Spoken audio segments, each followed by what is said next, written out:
What's up, Tiger Nation? Steve Leslie, YSNLive.com, your home of the Tigers all season long. Another Tuesday night here at the Tigers table. Cannot thank Melissa, Tiffany, Debbie, and their entire crew for all they've done for us all year. Week 10, Tigers get prepared to go play a championship football game against Lowellville on Friday night. Proud to be joined by Coach Guerriero. Coach, thanks for joining us. Thanks for having us for another week, Yeah, man. knock on that wood for sure. Exciting week, obviously. I talk with you a lot. We talk goals. I think your kids and you and your staff do a great job of 1 week at a time.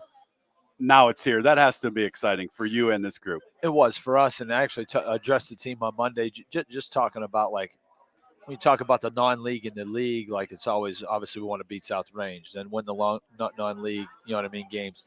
Then when we come to this, obviously the league championship's the next. So this is really realistically kind of the first box that we could check off as a team if we are successful on Friday. So that's something that for our kids, I think we're trying to hang our hat a little bit on. This is like, okay, let's go get our first goal. One of our first goals that we can end up accomplishing as a team. Yeah, no doubt they'll head on over to Lowellville. Friday night's going to be a great football game. I go back to the McDonald game.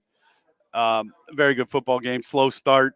You get down, but after that, I saw a lot of good things I was able to watch at the past game. We talked last week. You wanted to see that get going a little bit.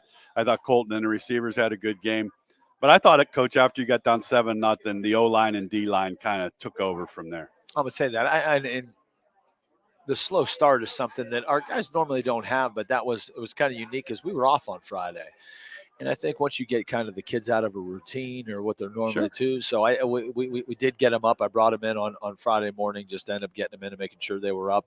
But you get the kids out of the routine, and then when we got there, it seemed like pregame and stuff, everything went as normal. But we did have a little bit of a slow start, I felt. After we got through that first drive, I felt like you said, they ended up scoring on us, but we went right down the field in two. You mean, obviously, we're going to hopefully try to continue to pound the run game and end up establishing that early. So it was a good bounce back for our kids, something new that, I mean, they go down and score on us, but okay, we got to kind of change the tide and get the momentum back to us, and I think our kids accomplished that.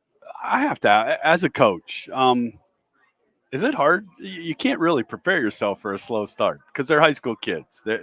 Is it hard to try to prepare yourself for that not to happen? Well, I don't know if you can prepare yourself, but I think it could be a great learning lesson for us in the future to make sure that we're not flat and we're making sure that we're focused and just making sure we can't take anything for granted. Because, I mean, in anybody we play, there's going to be teams that are going to be able to do stuff or maybe throw some at us new that we haven't seen that our kids are going to have to adjust to. So I think for that, I mean, it's a good learning point for us to make sure that we got to be well prepared for games and make sure we're totally mentally into it. So that's what, as a coaching staff, that we try to do is try to learn from it and get better. So you go into a championship week, nothing changes for you guys as a staff, but I go back to defense again, continues. I see improvements on both sides of the ball, but I see improvements defensively every week. A player or two making plays, guys doing their jobs. Coach Slopek does a very good job defensively. What are some of the things that you want to see the defense improve on and maybe the offense? Well, for us defensively, I mean, it still comes down to making sure kind of what our scheme is and what we're trying to do. Because next thing you know, we blitzed a little bit on that first drive, and if you miss a gap, next thing you know, they bounce one. And they hit a crease, or a kid doesn't make his guard read, or the guys take their eyes and four-man coverage and they're looking in the backfield and they're peeking. So there's definitely some things that I think more of our kids take for granted, but that's the part we always talk about. I mean, football is it's repetition. Sure, you're going to go through it. It's very monotonous when you end up we're going time and time again. So it's going to be the teams that are more disciplined and making sure that they understand what their job is and what they're doing. But that's something for ourselves that even our kids got to be the more disciplined if we want to win. If we want to win football games. Offensively for us, it was definitely a better game for us. We have goals every week that we want to accomplish. I think our offense accomplished 6 out of 7 goals last week for us. So I was very happy with the way we went. A couple new things that we ended up kind of getting thrown at was right before halftime, we got the ball on like that 30-yard line or inside the 30.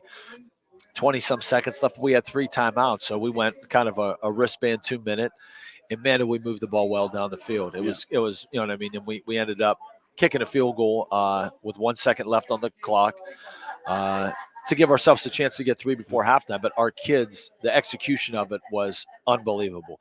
Guys catching the ball, getting upfield, getting out of bounds.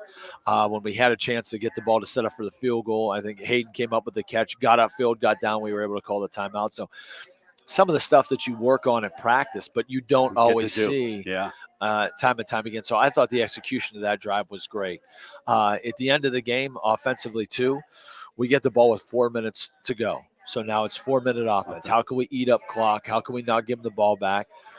And we took a knee at the end of the game. So to be able to eat up 4 minutes of clock in that situation, continue to get first downs, I thought for us was, again, another situation that we don't get to see much. But those type of situations are going to be – we're going to need one of them or both of them in the future that we're going to have to execute and be able to do that when, you know, I mean, when the chips are, you know, I mean, on the line. So I felt like offensively going through that, I thought they did a great job in the execution part of it, a new situation for us to learn from and execute. And our kids executed very well. So I was happy about that offensively, seeing two new situations that we haven't seen and be able to execute it at a high level. Yeah, that's awesome. And like you said, I know the time you guys spend at it, but the actual get it in game situation will be huge as the Tigers prepare for Lowellville championship game Friday night at Lowellville. We'll have it for you on YSN with Coach Guerriero.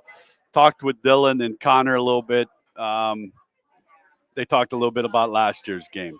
Obviously, these are two different teams, but I think this group has learned a little bit about themselves from that game last year. Talk about that a little bit. It's definitely something. That was something that, I mean, I thought our kids played a pretty good game. We had some adjustments or some things that we kind of let through. I think we let a couple big plays go last year, but we definitely have to learn from last year. I know last year going into halftime, at the time I think we were 0-3. We were winning 16-14 at half, and they come an onside kick. They do it all the time, and they executed very well. So they got an extra possession right after that. They kicked the onside kick. We didn't get it. They got a ball and they scored. And man, did that flip momentum last year. So those are things that we're going to continue to work on for our special teams. And that's something that special teams will be a key for this game. Who's going to win that? Even I addressed it on that. You know what I mean? For us defensively, they can't kick off if they don't score. Right. So no, that was something we talked about. Sure. I mean, offense, we got to make sure that we execute. But the special teams battle, I think, is going to be a battle. They have a very good kicking game. So we need to make sure that doesn't turn the opposite way for us. So we've been working on the onside kick, and it's kind of hard to even simulate that in practice because the Lucente kid does a great job so well in kicking it. And end up doing it. So that's just one thing that we got to end up working on. That's we kind of focused on that part of it. Yeah. So Lowellville, talk about them. A talented football team, obviously. The younger Bologna at quarterback, they'll spread the ball around. Talk about some of the things that impressed you about this football team. Well, they're going to come up and they kind of go 2 wides and 2 backs, and they're going to try to run. You know what I mean? Run the ball and establish the run and use their athletes in space, which can be tough. So that's something that we got to make sure that we key up. But then the next play, they might be in a 5 wide. You know what I mean? Slinging it around. So overall, we just got to make sure that we're aware of the situation, we're aware of the defense. We got to make sure we communicate that just to make sure that, like I said, we don't give up a big play. It's going to be on alignment, knowing our assignments, and being sound in what we do. We can't make the game bigger than it is. Sure. But we just got to be able to make sure our kids are focused and come out because they can do a lot of different things. And they got a lot of different athletes they're getting the ball to. I think they've been averaged the past 4 games, they've scored close to 40 or over 40. So, this is a challenge for our kids that we got to be able to make sure that we rise to the occasion. Yeah, it's a big-time challenge. Environments, again, this will be a big-time environment. I think that you and the staff do a good job to prepare the kids for the big-time environment, but they're kids. So how do you kind of keep them even keel when I guess my question is those first 5 minutes of a football game are awful important. And you want to make sure that, I guess, your attention to detail is always important, but the start of a football game for a championship, attention to detail is going to be huge. It will be. And this is something, excuse me, I talked to after practice last Thursday was when we end up getting to the point where whether it's a play or something that we do that we rehearse our 2-minute drill, like it has to be done nonstop, and again by repetition. It doesn't matter if we're up by 21 points or down by 21 points, but we got to try to prepare our kids. And when it comes down to crunch time, the moment isn't too big for our kids. So we just got to be able to make sure that we go out, like I said, kind of do our job. But it doesn't matter if we're in practice on Thursday or it's on a Friday night. Our kids got to be going at full speed and making sure we're in the right spots or windows, or covering the right guy, or we're getting to the right check on that. So I just feel like the repetition part, where it's okay, we've done this, you know what I mean, 100 times. Right. It's not a big deal. We're going to execute it. We're going to establish it. We're going to be okay. Well, best of luck Friday night, Coach. No doubt we'll have it for you on YSN Live. I'll end it. I do every week. Biggest keys to the game to bring a championship back to Springfield. Well, I still think with that, I think the special teams is going to be. It's pretty even. When I look at them, you've talked that their special teams are talented. I think ours are. It's a big part of a football game. It will be, and that's going to be whether you win the offense or defense. That's going to be one that has to be one for us, I think, and then either offense or defense. I mean, if you win 2 out of 3, that's something that we try to end up doing on a regular basis. But I think our kids are excited for the game. I think, like I said, this is something that we talked about going into the game, that this is what we want. We want, you know what I mean? We want to be league champs, and to be able to go to Lowellville and challenge them and make sure we're ready. And then it's going to be about the little things, turn the ball over. The weather's been good so far on a Friday night. Now it's like, I don't know, it's like a 70-80% chance of rain. So there's going to be another element that we haven't, we've practiced it many times before, but not on game day. So it's going to be something where we're not going to be able to give up the big play. That'll be another key for us. If we can contain and not give up the big play, that'll be key for us. So I would definitely think between special teams and not giving up, you know what I mean, the big plays, I think will put us in a good position to be able to compete for the game. Well, there you have it, Tiger Nation, right from the head ball coach, Sean Guerriero. Coach, best of luck Friday night. Go win that championship, and we'll talk again next week. Thanks so much. Appreciate it, Steve.